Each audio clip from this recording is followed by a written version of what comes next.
Om Namo Bhagavate Vasudevaya. Om Namo Bhagavate Vasudevaya. Om Namo Bhagavate Vasudevaya. Om Namo Bhagavate Vasudevaya.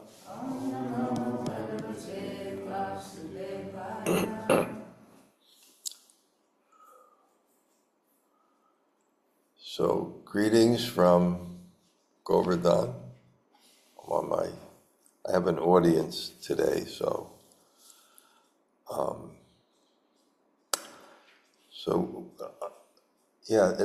go. So we've been talking about this book, Obstacles in Devotion, and it's a nice book, and it covers Panchanga Bhakti and the obstacles to getting the fruit of it. Panchanga Bhakti means that there's 5 most potent items of devotional service: chanting the holy name, hearing the Srimad Bhagavatam, associating with devotees, worshiping the deity, and residing or visiting in a holy place or visiting holy places. Rupa Goswami says that if you do these items without offense, even a neophyte can get bhav. So a neophyte is one who doesn't have mature devotion, and bhav is the highest level of devotion. So this is the foundation of bhakti. So the book is written by Vinod Bihari.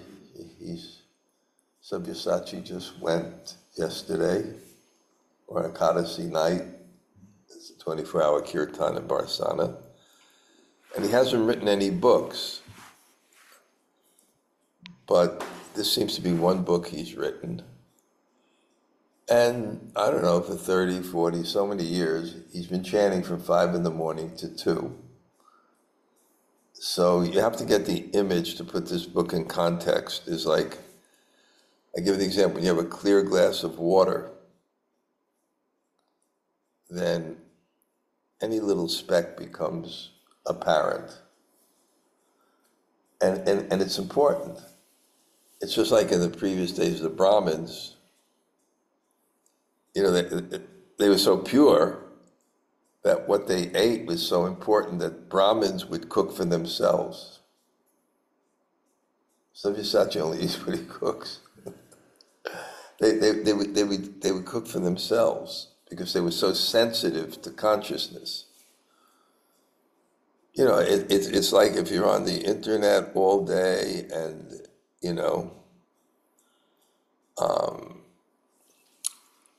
and maybe you take, so then you come to Krishna consciousness and someone says, no chocolate. I just had some, it doesn't have really an effect on your consciousness when there's already so many things. A chocolate is a bad example, but let's say a glass of wine or some tea, or let's say coffee. I give an example. There was a Prikram group, and they went, new people, and they went up to Rishikesh, and they ate restaurants that weren't vegetarian, but they ate vegetarian food. So these people are new to Krishna consciousness, but one person with them, who was one of their guides, he wouldn't eat there because it would have an effect on his consciousness, because he's going for purified consciousness. I'm saying this because he's going to talk about Vaishnav Ninda militantly. It's a real interesting dialogue. It's like a story. Guru comes to disciple, and he won't give him an inch about criticism. And even the disciple in the dialogue is saying, this is impossible. The Guru won't give an inch. And I just myself felt the book is so powerful because, we're not really in the mode of goodness, so it's really hard for us to be meditators. I think people experience that in the modern world because the life is so passionate. So it's hard to think like, what can I do and just really be so, meditative and sit up straight for hours. But here they give what comes out as some recommendation that in sense, materially we are capable of. And that's to be what he calls a ninduk, someone who doesn't criticize. And even quotes from Chaitanya Bhagavat that if one can be that way, you very quickly give Krishna's mercy. And I don't know where I heard it, but I heard something where bhakti is very simple. Because anybody could do it. It's like paying obeisances. Anybody could do it.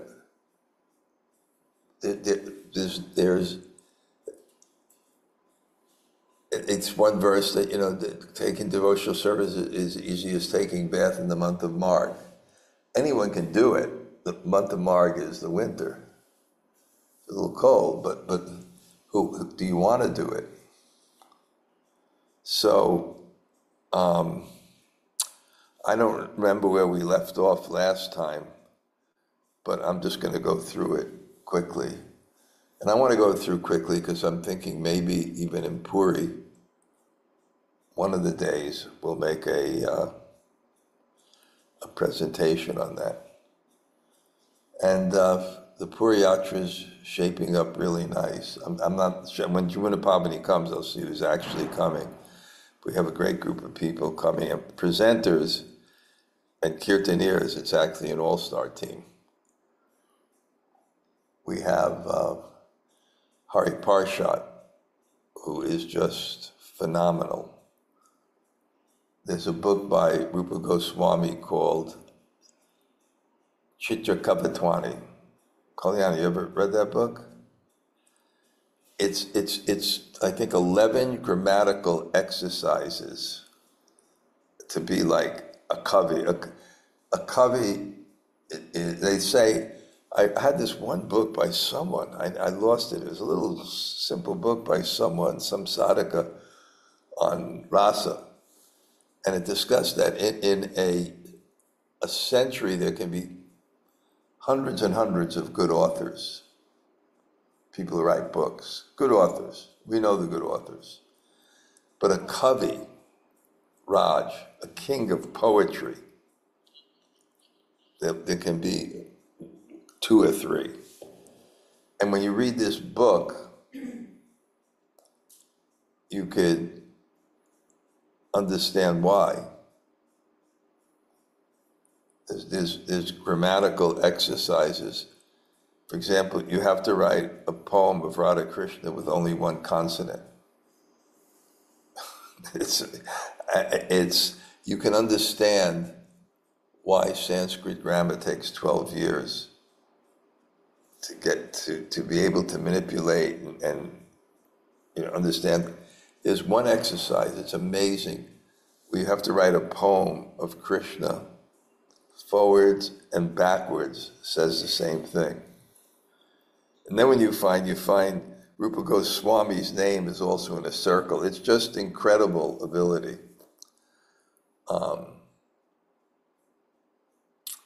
Anyway, I kind of lost I go around Govardhan in the morning.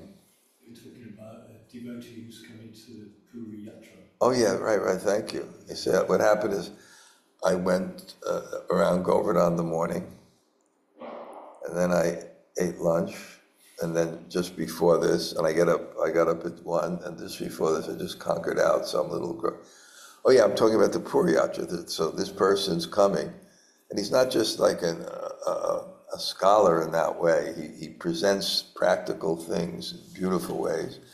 Madhavananda got his visa again, so he's coming. And we're bringing the best kirtaniers. We get Giriraj, who, when you ask about World with Drums, he says on that level, it's just another thing. And those Mauritian brothers who are phenomenal, and Sundar Govinda, who's a great kirtanier. Maybe Jai Jagannath will come. So we're looking forward to that. And here, it's really nice in my ashram. My ashram has two names. Maybe Tota, you can make a sign. All right? No, I'm seriously, I'll show you where. And figure out how we do it, or maybe design it and get Raghunath to make it. I want to call it the Govardhan Bhakta Seva Ashram. And we'll put, by the way, on the Prikram path, there's a big advertisement for a tattoo artist with about 50 of his little tattoos. So you may explore that and see that.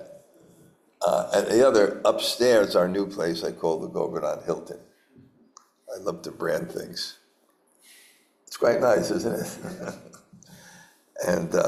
And then it's been so nice in the ashram. We have a program every evening, which is really great. And Tota's here now, and I saw Brajasundari Radha this morning with Raghunath's group. They came. His group is only be here for 2-3 days, but every day they've been coming in the morning. Kastuba and Raghunath and the group, and I've been giving class. Yeah. So now let's go to this story and let's just kind of review it. It's called Obstacles in Bhakti. And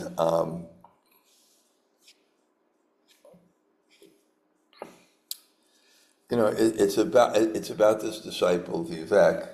This is another thing. This Vivek, he's renounced the world. He's chanting all day. He's done everything. But then he finds that, and he comes to his guru named Gaur Kripa, and what he finds is that instead of taste, he's losing his taste for Krishna consciousness. And he says that he came to Vrindavan because he read verses about the holy name and the glories of the holy name. And then so he came to Vrindavan. He's very, very sincere. And the only perfection in human life is to take Krishna bhakti. He's understood that. The easiest means is to chant the holy name. And then it's become mechanical. And he's chanting lakhs and lakhs. It's becoming mechanical. And this guru, Gaur Kripa, he says that, what are you confused about? And then he quotes from Shastra that if we're not getting it, we're committing offense. And I get that sense, this idea that bhakti is it'll take me a little time to get warmed up. Bhakti is very simple. What's difficult is avoiding offense. Especially, and this is called ninda, criticism, and it has to do with the false ego. We have come to this world, ichadvesha samutena dvandva, born out of the dualities of desire and hate. Desire to get better, hate to put other people down. This is the whole false ego. And that's why I wrote that article, You're Wrong. Because if you don't think you have that false ego, just see the next time someone thinks he's defeated you in argument and what that does to you inside and how you have to respond. So this false ego is there. So he says, what's happening? And so the Guru says, aparad. And so the disciple says, yes, I see that.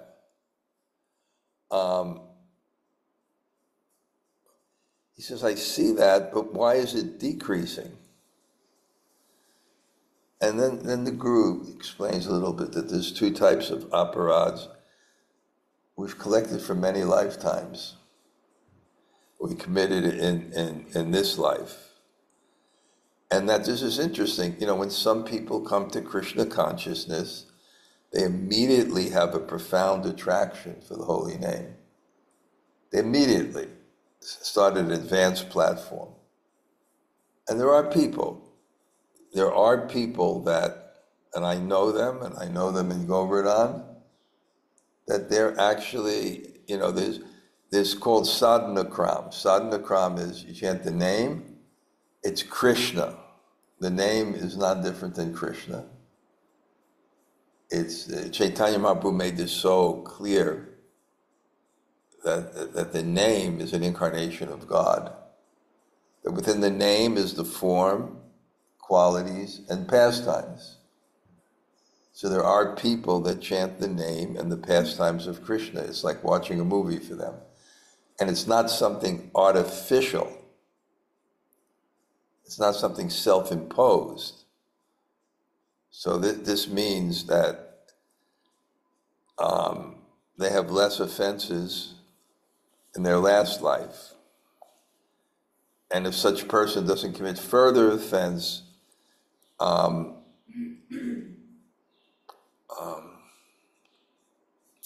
he very fast in bhajan.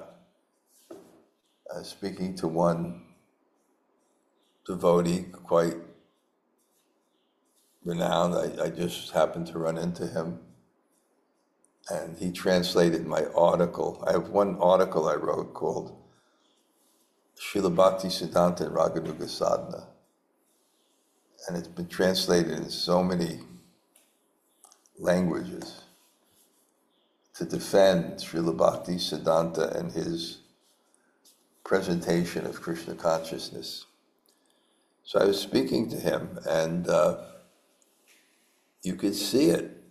You know, he's very grave, and he's a very heavy person. He used to be in the military. Like very strong, very disappointed in people.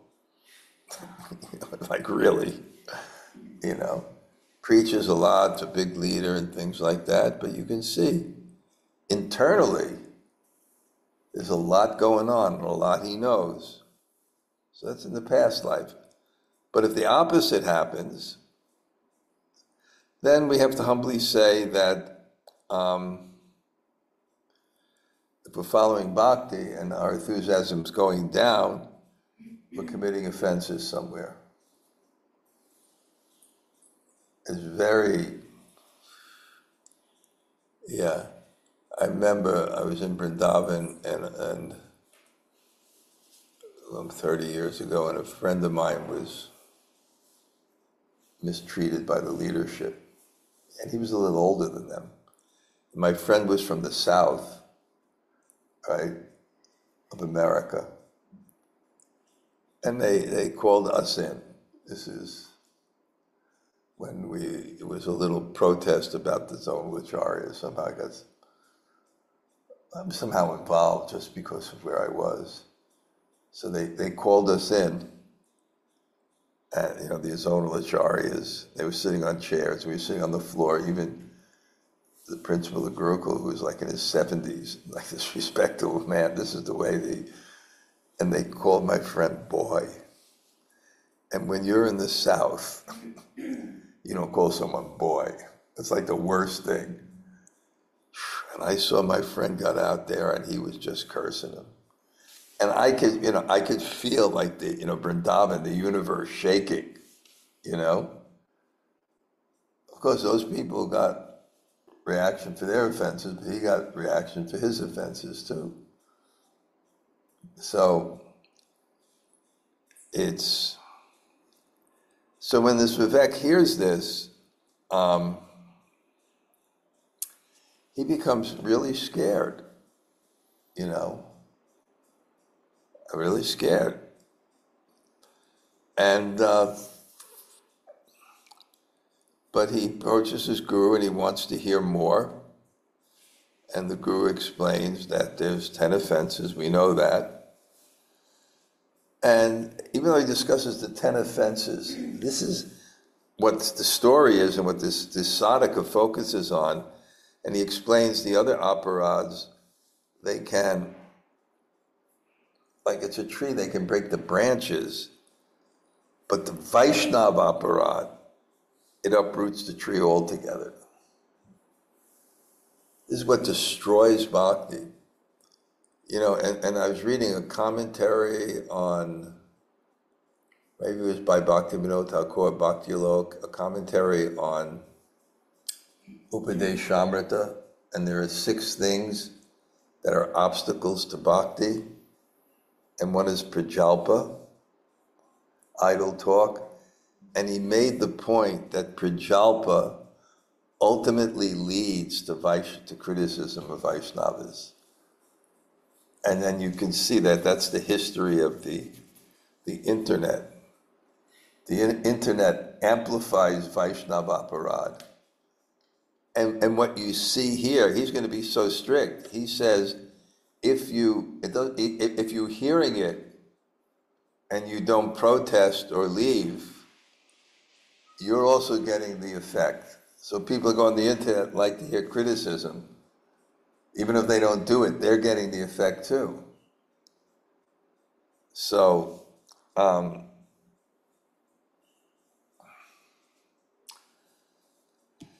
and he mentions criticism is not the only way, even getting angry with one, not expressing pleasure on seeing, not paying obeisances. It's also aparad, but he's going to focus on this ninda. And then a lot, the guru quotes from the Chaitanya Bhagavat, how, even if you pay obeisances to God, but if you criticize a devotee, it's like putting a spear in God's heart. And you'll fall down if you criticize a Vaishnava. And although the holy name can cleanse one of all sins, he cannot save us from the effects of Vaishnava aparad. That's mentioned in Chaitanya Bhagavat.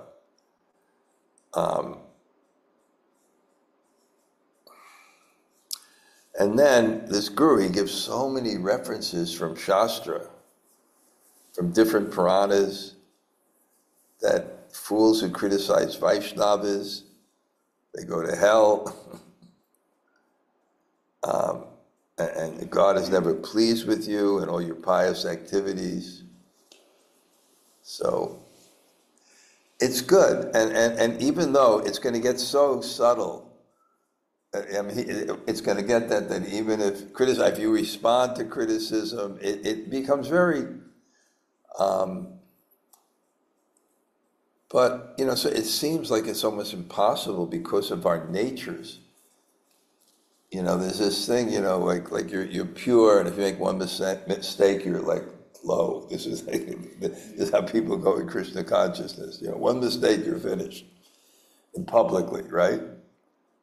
So it seems almost so difficult. Like, if you don't do anything wrong, you're a Paramahamsa. If you make one little mistake, you're the lowest of the low. It's not how Krishna sees things. But the Paramahamsa, the topmost devotee, is specifically described as one who doesn't have that propensity to criticize others. Because that propensity to criticize others is the false ego.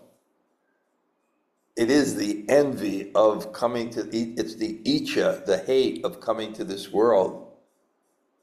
We're wanting that kind of superiority. So, and he says,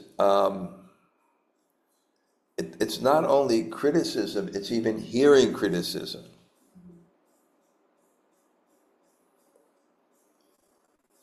If someone comes to you, and these are very difficult situations, because sometimes, you know, yeah, yeah. Take out the rotis and just put them on the thing, because I don't finish them all. I can't, no, just put it on top of the skillet. Yeah. Tomorrow cleaning. Tomorrow you're not here? Yeah. You're here? Yeah. Tomorrow cleaning. Okay, because I thought tomorrow is Chuti. Okay. Okay, hey, tell him that every day he should clean outside, every other day he should clean this thing. We'll take care of the bedroom. No problem. Yeah, he doesn't have to do that.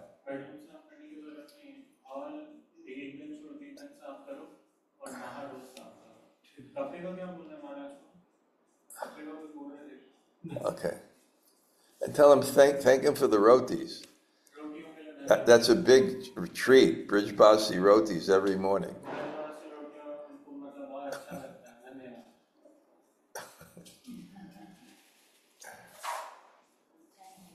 What's that?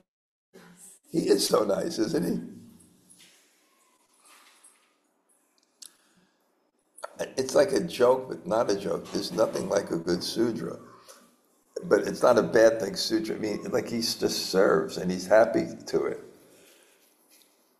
I'm not saying in a derogatory way, but his duty is to like serve others. And yeah, he comes here. I have one, it's like not an assistant, I'm just very practical.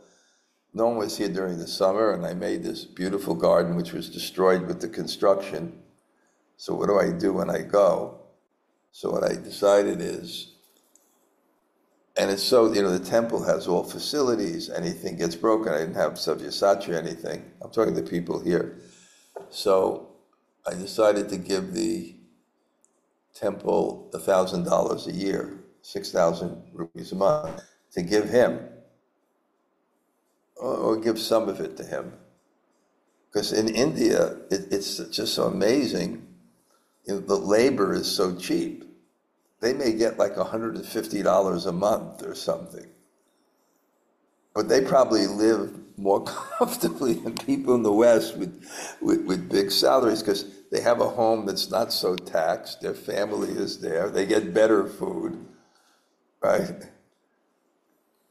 So he gets a little extra, but he's so nice. I don't know why he brings rotis hot in this little tiffin every morning. Cleans my house every other day.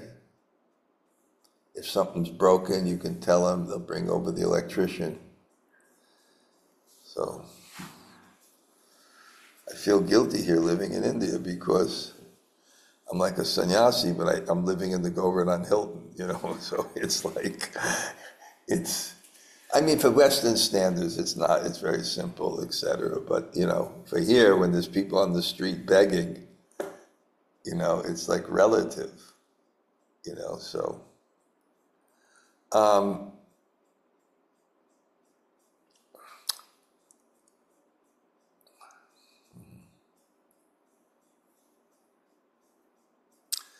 So then Vivek challenges his guru, not challenges, but the disciple raises doubts. It's his duty or her duty to raise doubts. It means you want to understand things further. Because we don't question the authority of our teacher, but we can question the ability of us to actually understand it properly.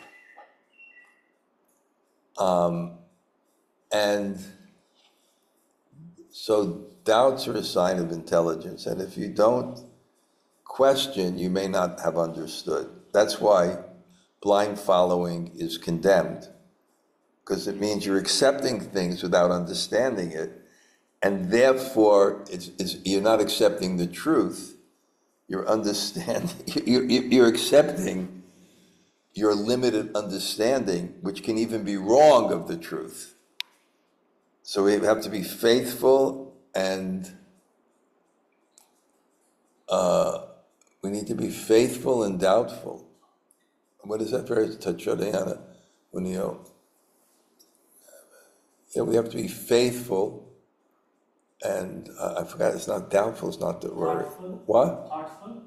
Thoughtful. Yeah, faithful and thoughtful. We have to be faithful and thoughtful. We should understand what is there, and we should listen. So he's having a very hard time with this, and we would ask the same questions. If a person behaves in the opposite manner, shouldn't we mention it? Why should that constitute Vaishnava aparad if the person's... But on this level, where you have that purity and sensitivity, he's not taking any chance, and the person's already come to Vrindavan and chanting lakhs and lakhs. He's like, okay, you really want to be a sadhaka, you really want to have the taste, you have to avoid this. He doesn't give an inch. But the vivek means discrimination, and Gaur Kripa, the Guru's name, the mercy of Lord Chaitanya.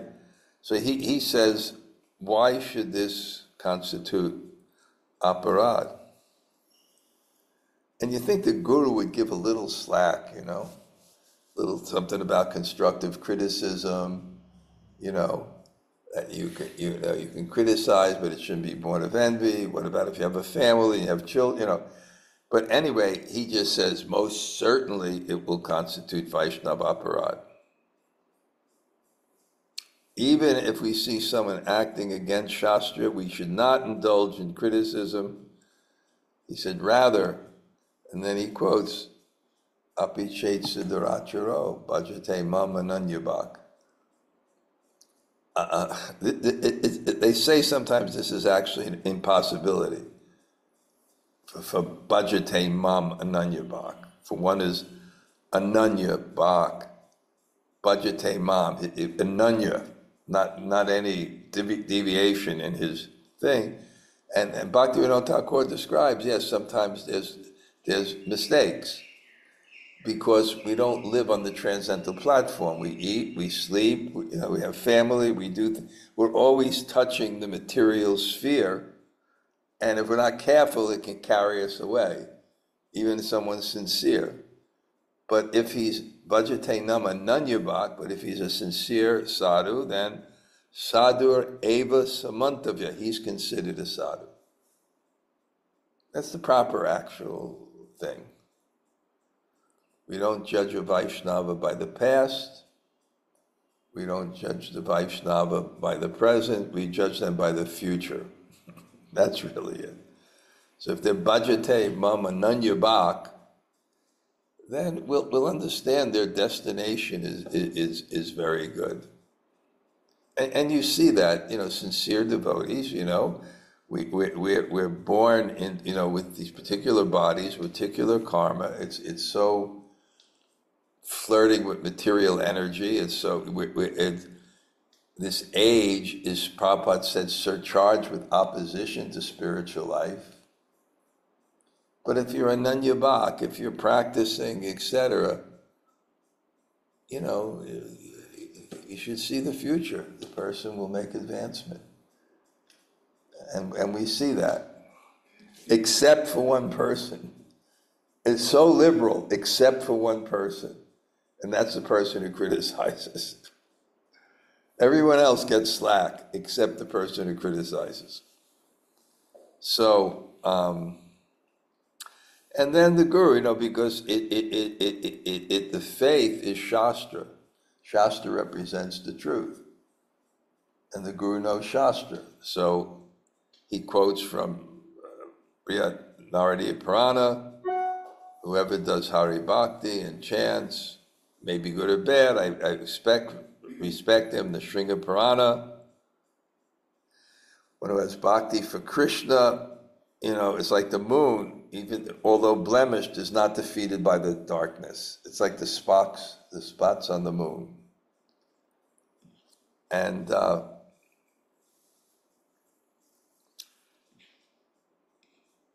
then, he keeps just on quoting that we never if we criticize a worthy Vaishnava, this is such a thing. A person may make a mistake.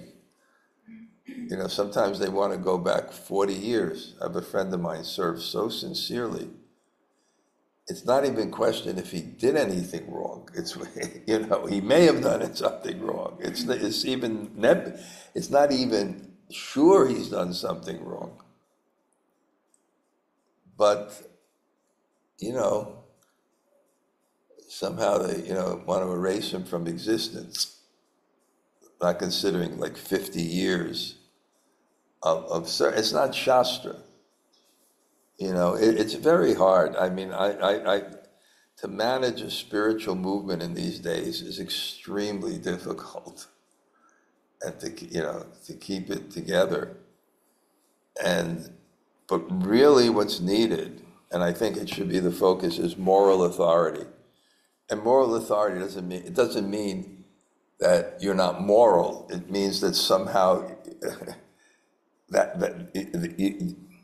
you have that authority that people, like with Prabhupada, if he would say this is okay, and you know, or he'd forgive a devotee or something, it would be accepted. He had moral authority. So that's what I see. It's very difficult to have moral authority. And that's what I think leaders have to work on. You know, so it's so difficult, but so impeccable that they have so much trust that. But he says if we criticize a Vaishnava, then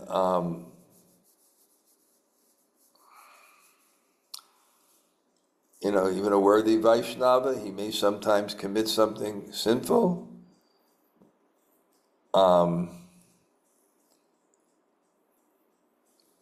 But worse are the people who criticize. And he said the only way out of this is glorify the Vaishnavas.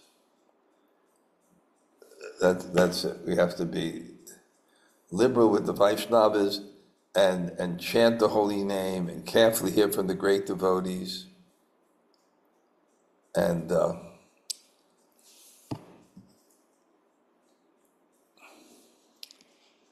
so then he's keep on exploring this, you know, because he's Vivek.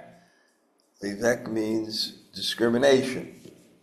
So this is proper. He's not understanding it. So he's not going to be blind and just accept something. Because when you blindly accept something without understanding it, you may have on the basis of faith accepted something that has not come from authority, but has been filtered through your own conditioning and mind, and accepted that as true. So he's Vivek, he's discriminatory, so he hasn't understand yet. He's not going to just say, yes, Gurudev, but he hasn't understood it. He said, okay, I will not criticize Vaishnavas, but what if someone comes to me and does the same? Then how is it harmful?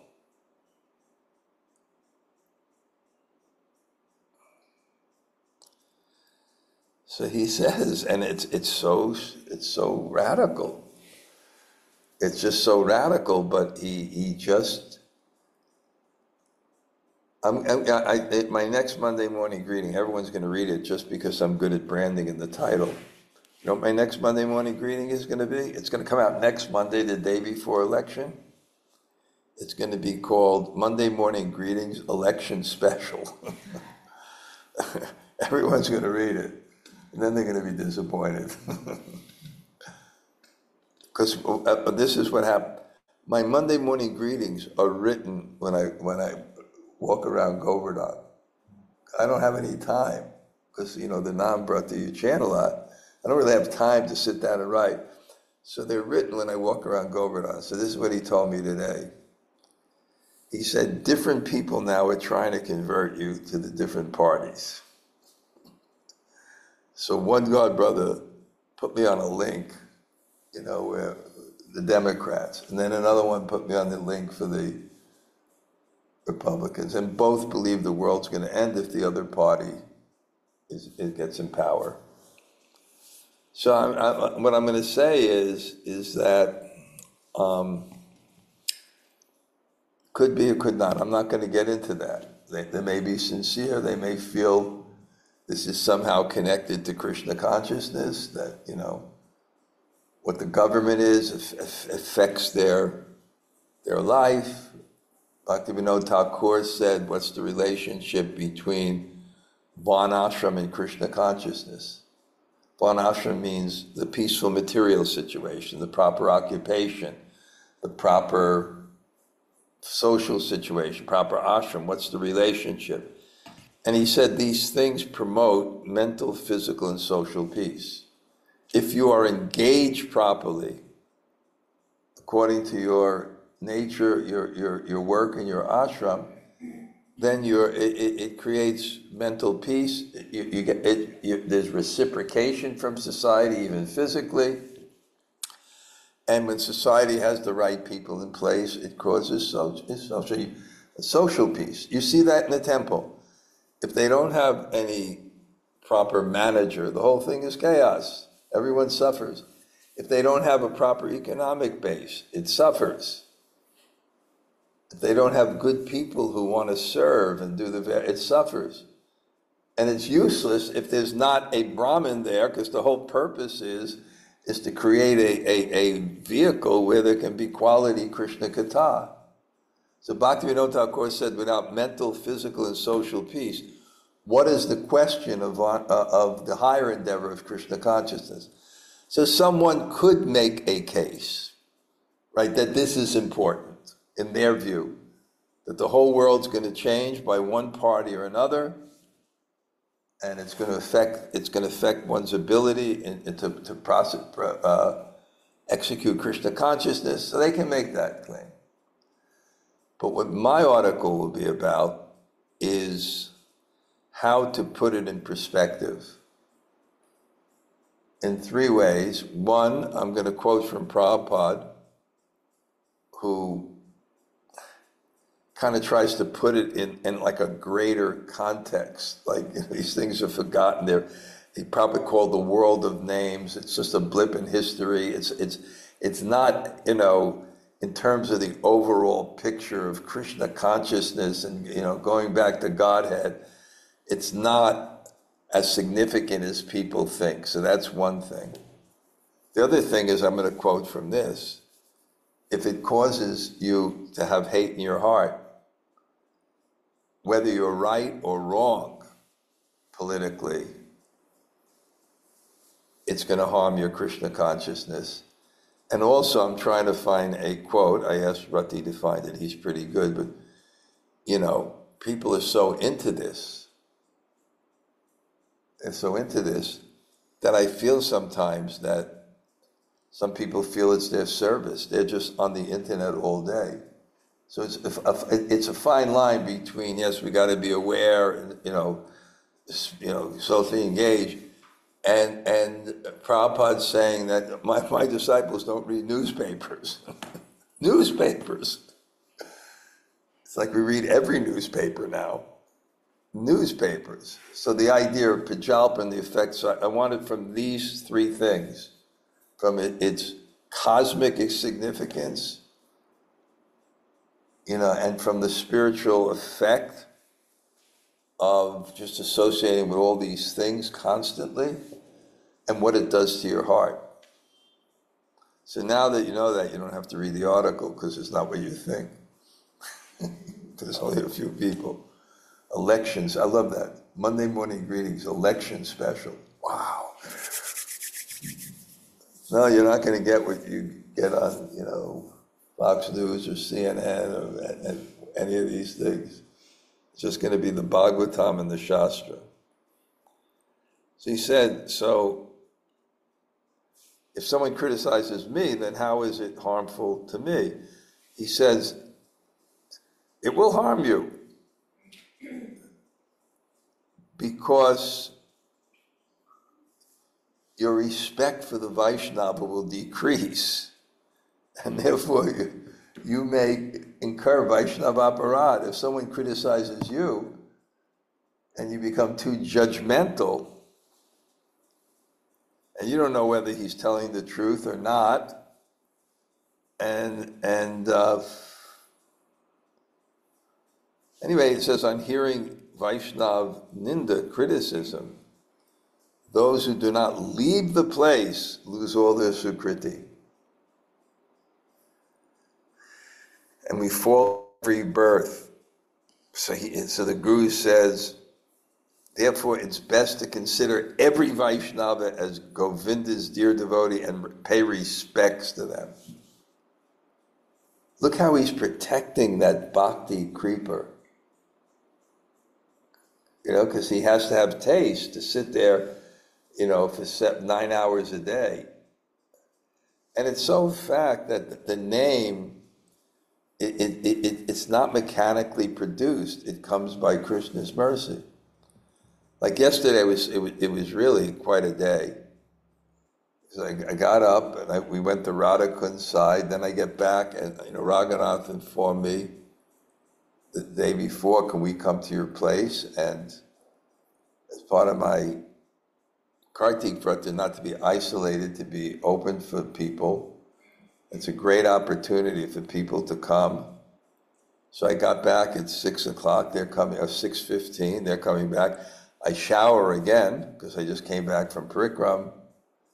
And then I had to cut and peel up that big papaya. That took time, and then cut an apple and prepare that, and then the deities and clean and pick up, and then get the garlands, and then set up the whole room, because I had to move the bed from that side to this side where we speak. You did it yourself. Of course. And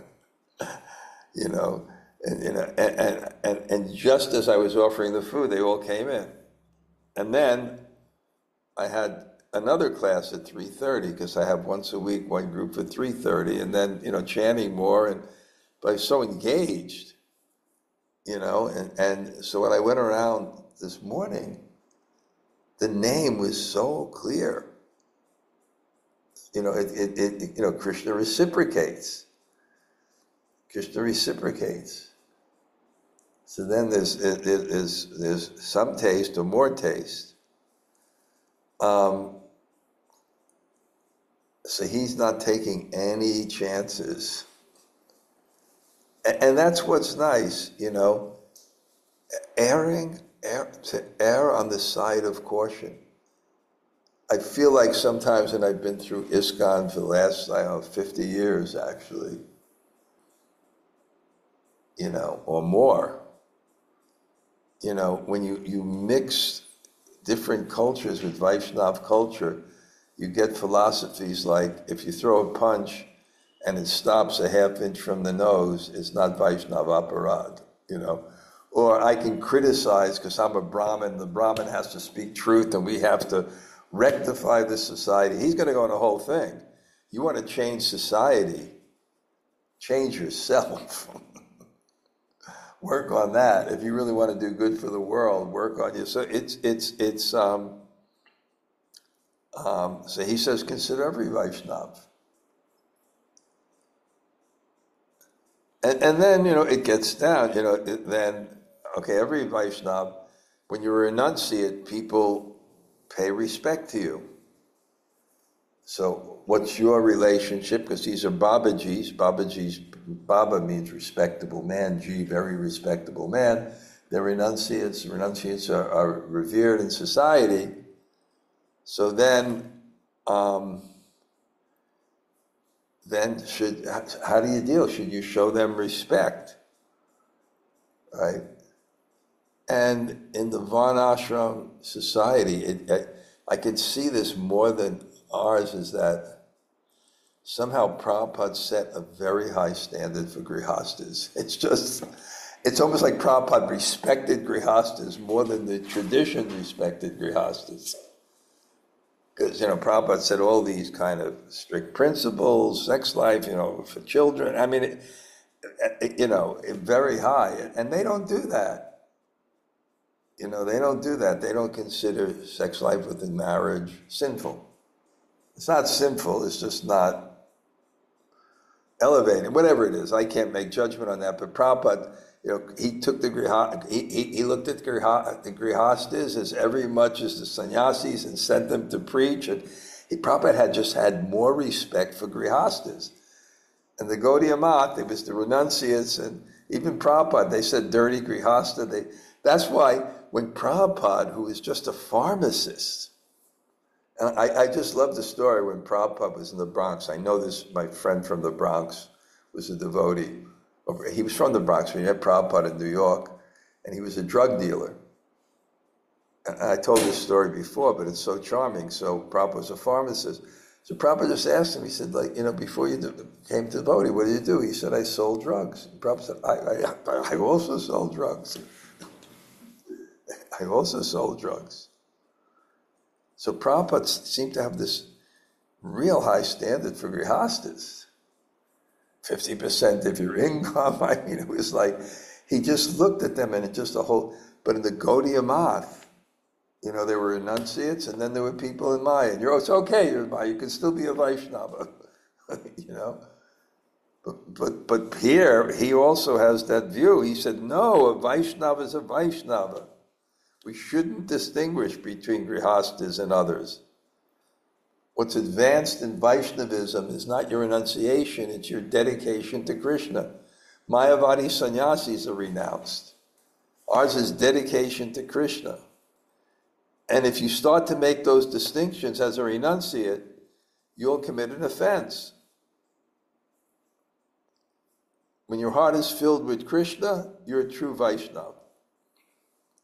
And then again, he gives so many verses from the Gita. And he said, you may have shown contempt for grihasta, but he could really be a sannyasi. And actually, I look in the Krishna consciousness movement, and if I really want to see some really renounced people, I think there's the grihastas, not all grihastas, but some that Burijan Prabhu, Ravindra Sarup Prabhu, some of these people are so renounced, it's amazing. Just completely detached. And by going through the Grihastha ashram, and even though they still maybe are married, even at the age of 75 or 80, but their detachment from the opposite sex by going through that. So you can't just make that kind of judgment based on cloth. So he says, no, if you're going to make these distinctions, you're going to commit offense. You have to respect everyone. And this is, we're going to get on later to this really radical analysis of the Trinada P verse. It's like respecting everyone. It's not just Vaishnavas. You got to respect everyone. And therefore, it's very interesting because the instructions to Raghunath Das Goswami, who is the Prayojana Acharya, you want to understand your relationship with Krishna, fourfold process. Humility, tolerance, respect of others, and chanting always. That's the process. But he says in the same sense, don't belie the etiquette. Yeah, give her one. It'll be good for her. Yeah. Okay. It's don't belie the etiquette. Right? You still have to, a son doesn't analyze his father. He has to respect his father. I don't know, is my father an authority? And it's like, there's an etiquette for society, and people should be following their order, but the position is respected too. So he makes that point. He's very, and that's also important. And I like this because the real Vaishnava who understands Shastra, it's very balanced. Respect this, but respect this. It's not one or the other. they're able to understand it in a very balanced way.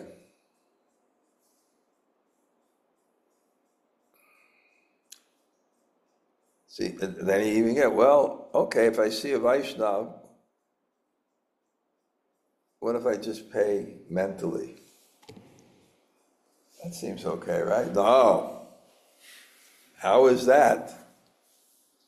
Pranam means body, mind, speech. If we do not pay Dandavat bodily, then we have veiled pride. What will happen if he considers me inferior? Only those who think like this will not pay Dandavat openly. I come in and I pass the deity every day after I say, oh, come on. I got to come in, I got to pay obeisances. But you got to, you have to pay obeisances. You make some excuse. I made the excuse on my back. I just came back from the Prikram. I actually hurt my back the other day. And, so I can't really bend down. No! You got to do it. And no, we have to bow. And then he quotes Chaitanya Bhagavat, one who does not bow his head before a Vaishnava, his head falls into the pit of hell. When we meet a Vaishnava, we should at least join our palms, lower our head, speak humbly, and show respect. He's going to go on then, how do you do this? And we've been actually going over this every day, so this is a review for the people here, but it's nice to hear it again. But he's going to come on, this is impossible, how do I do it? Then he gives something even more impossible. You have to see God in every element, everywhere. You got to train your mind. You got to be conscious like this to see that God is everywhere. And if you do it that way, then, you won't commit offense. So I'm very enlivened by this because it'd just be nice to just err on the side of caution. Just pay respects to everyone. Don't make judgments. Don't get angry. This person's this person's that. It's just nice what a Vaishnava is. Okay, I was super fired up today, and there's no surprise. I walked around Govardhan. I almost finished my Namvrata for the day. So it's extremely enlivening day. I feel full with Giriraj's energy. Jamunajaya, what point did you like today? Hare Krishna Maharaj, thank you. There are so many points. You were indeed fired up. I so look forward to your Monday morning greeting. I really, really do. Hearing that, even hearing the purport. But it's going to be disappointed because election's special. Each side is going to expect me to support their candidate and get into it and engage spirituality they're preaching to me. I have opinions and things, but, our opinions on these matters a lot of times are based with our relationship with our Father. Okay, yeah. I love the point of what you said about don't see a Vaishnava from their past or even their present, but from their future. It's like what you often say, see a person's inspired side. So I love that point a lot. And we all have to see the way Krishna sees the future. So I really appreciated that. Okay, good. Thank you. Thank you, Raj. Yudhisthira, any reflections? I see you there from Govardhan. You were just with us. I think Nice to see you. Having been there with you, Marge, I think that just feeling, it's like a touchstone kind of connection. So you were, we sat through the classes with Vivek and the story, and just the tie-in to which you expressed before, the tie-in to Lord Chaitanya's Trinadapi Sunichana verse is getting down to basics, but it's the essence. So yeah, I can't appreciate it more. I don't Yeah. know what else to say. You know, in that other class, which you are welcome, Yoga Maya could link you into that.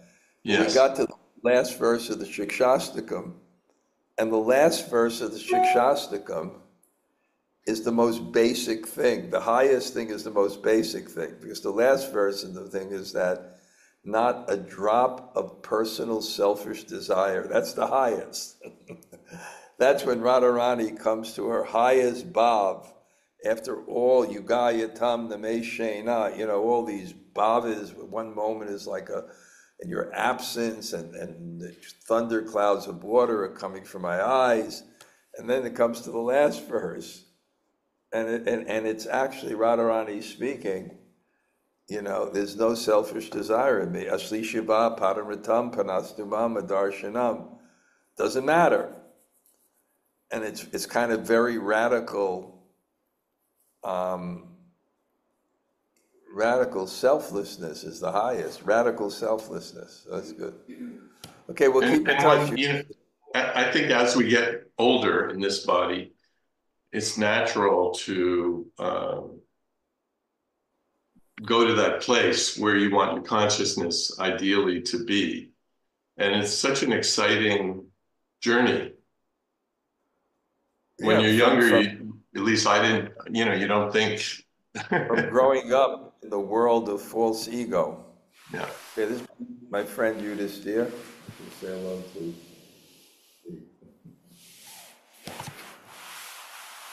Yeah.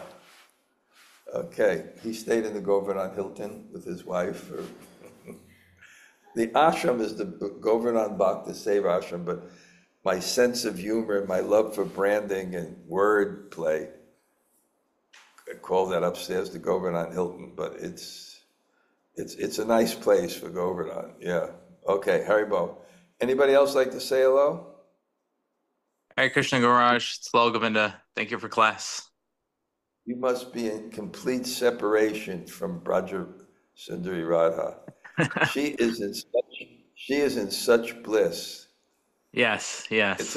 It's so good how she helps Raghunath, because she's befriends new people, and I can see that, you know. Yeah, she's She great really for helps that. out. Yeah, she's going to stay longer, and then she's going to come to me to Vrindavan. I have a class there. Oh, So nice. we'll Good. go one. They'll pick me up. Okay. Awesome. Okay. Anyway, Gail, you have a question? Yeah, Gail? I had so many things today. But anyway, one thing was, this Shikshastakam verse, I mean, the Chanadapi verse, Yeah. right? And Yeah. there's the four things, and humility. I think there's some overlap with humility, tolerance, and respect. But can you kind of highlight how the humility is different from those other two? How humility is different from tolerance. Yeah, what is meant by humility in this context? I mean, I know humility is multifaceted. Once you think oneself lower than the straw on the street, that's humility. I think, I think they all intersect. This would be the pure intersectionality. They all intersect. Yeah, I know. Humility is a basic thing, and these are different aspects of it. I think humility is the kind of core feeling of one of the soul, where they accept the supremacy of God and their insignificance, and they're happy. In humility, I said, is happy small. You're taking your position and you're embracing it as just part of God. And then the symptoms are, therefore, being tolerant and respectful. So that's the way I would look at it. Just like in the Sharanagati, there's 6 symptoms of Sharanagati, but one is the Anga and one is the Angi. The Angi is the Anga is the limbs, and Angi is the possessor of limbs. So the possessor, the body is Krishna's my maintainer, and the limbs, he's my protector. I'm humble. I give myself fully. I do only what's favorable. So I think it's the same concept of anga and angi. So the angi, the body, the possessor of the limbs is humility, and respect and tolerance are the anga, the limbs. Yeah, yeah. Maharaj, can I just get this one? Yeah, Constructive criticism, right? yeah, I mean, yeah, if the person is really genuinely coming from a place of love and concern, I yeah. mean, there's a problem with that. Because generally it doesn't come from that. Yeah, That's what. generally, but I mean to say, if a person is Let sincere, me answer, okay, before you just keep on. Generally, it doesn't come from that. And therefore, he is going to be militant about it. Because generally, it doesn't come from that. Anyway, okay, let's read on and see if he gives some leeway. And then, moral authority. Would you say what? one who commands respect and authority by his glorious character? Would you define it that way, moral authority? Moral authority? Yeah, moral authority means, I would defend moral authority is that people accept his decision. Like, for example, his moral authority is this person made a mistake 50 years ago, but he's a Vaishnava, and we should treat him like this. Yes, yes, Gurudev, that's moral authority. And not having moral authority, you can be very moral yourself, but you can say that, and then people will say, no, you're just covering up, this is that, you don't understand, you're not sympathetic. That's lack of moral authority. Authority in this question means that people accept your authority or opinion on But morality. That's what moral authority would be. I mean, just because you're a Vaishnava, that seems too liberal. What's that? You said one accepts his authority just because he's a Vaishnava? I didn't say that because, Oh, well, I'm not saying because of why, but they do. And there may be the reason they do is because the person is pure and he follows and he's learned, and there's different ways to just like reputation. It's described that real reputation, and we can say real authority, is by what? It's by character and competence over a long period of time, and then people accept that you have a rep. So the same thing like that. You have authority because you've demonstrated, your behavior and your neutrality, and over a long period of time, and then people's, look, Prabhupada had moral authority. If he said, no, this person's okay. For example, I'll give you an example. One time Satsvarup Maharaj came down to Dallas and he told us he was chastised by Prabhupada because he had removed this person from the temple president of Detroit who had, I think, made Ambarish and Lekha Shravanti. She was like, I forgot, somebody, whatever. She was her father was one of the big union guys or something. And this guy made them a devotee and developed the place. And Prabhupada got on his case. He said, is not service rewarded? That's what Prabhupada said. Now, if he didn't have moral authority, someone said, what do you mean service rewarded? Look what he did. You know what I'm saying? But they just Prabhupada said that. So Satsvarup Maharaj felt humbled by it. So he said, is not service rewarded? And sometimes I think that's so. I'm thinking of one of my godbrothers who they appeared. He may have made a mistake 50 years ago. He says no. It's very gray area or something. But whether he did or not, even if he did, 50 years of service, 50 years of following, but they can't say. They just, wiped him off the existence because they didn't have moral authority. If Prabhupada was here, he would say, is not service rewarded?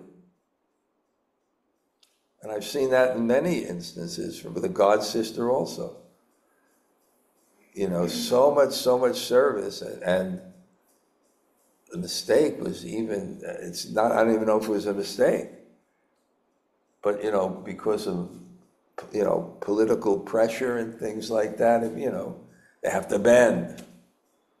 So they don't have that moral authority. Okay, Gail, great questions. Thank you. Yeah, I have to follow up on that one though, because it's still fuzzy for me. That more. Okay, you can follow up on it. I'm going to tell the people here, we once had at my Vyas Puja, we had this professional comedian. I helped make him a devotee. And he used to come every year, and he would do incredible comedy shows. One of the best ones I like is he did this thing. I'm sitting at the Vyas Puja, and he comes in with this lady on like one of those foot scooters, and then they have an argument whether they should do a comedy routine in my Vyas Puja. And it's based on Bhagavad Gita. So the wife, the husband turns to the wife and says, "Oh, enemy of rational thinking, oh, destroyer of logic," you know? And then she looks back and says, "Of the innocent, you are O.J. Simpson. Of days of the week, you're Monday." And, okay, Brudge is not here. And of states, you are New Jersey. So there's, you know, it was great. But the one I really liked is they had this quiz show. And the guy comes in, he's a very good comedian. He comes in quiz shows and he asks, it's a quiz show, and he has it stationed in the audience, you know. And he would ask, he would give the answer and people would have to give questions. So he said, markings on the body that indicate some devotional sentiment. What are tattoos? If you see our New Jersey people, even the women have sleeves. They're so humble mothers completely, you know, calling their kids 15 times a day, but they all have sleeves there of tattoos. So then they say, you are not the body. What has Michael Jackson realized? You know? So it's like, So the questions, 108. How many more questions does Gail have to ask Dhanurdhara Swami before Joseph, before he wishes she's married to an Italian guy, Catholic. So before Dhanurdhara Swami wishes she became a Catholic rather than a Vaishnava. So it was a great comedy routine. They did another comedy routine where they had people come in as rappers, and they had one guy called Buster Reggs, because that's Buster Rhymes or something. And I guess there's a guy named Big Daddy, and there was one guy called, I think, BTG or something. There was a whole, I forgot, it was really funny. And he had great comedy routines every year. Okay, Gail. Anybody else say hello? Good morning, Maharaj. Please accept my humble obeisances. Thank you so much for class.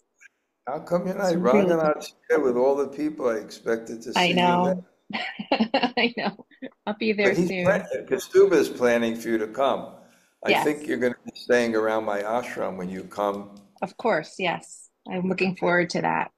And your class has me thinking of like all the offenses that can like start to manifest. And I have to think about just like cognizant of what I put in my mouth and how it affects my physical body. I have to think about what I'm feeding into my eyes and ears and how it affects my spiritual body. So I really, really appreciate your class. It has me thinking about a lot. Can't wait till you. Kastuba's going to be staying with me here because Kartik's really busy. He'll stay in my apartment here, at least for the first few days. Okay, anybody else like to say hello? Thank you. Hare Krishna Maharaj, Kilini Kunjadasi. Thank you for class. We're going to see you in Puri, right? Hope so. Hope so. Yes, I'm planning to come.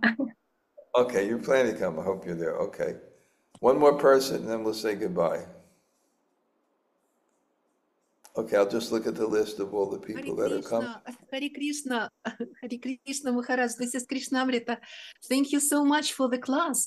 I love your last morning greeting so much. It's about coming home, about the snake, and great devotion, total devotion. Thank you. I really under impression That was one of till the now. first one I wrote. I didn't have a minute to write one. So I had to pick one, so I picked the real old one. People liked it. Okay, I see everyone here that came. Thank you all. Vanchakalpa Trubhyascha, Kripa Sindhu Bheva Cha.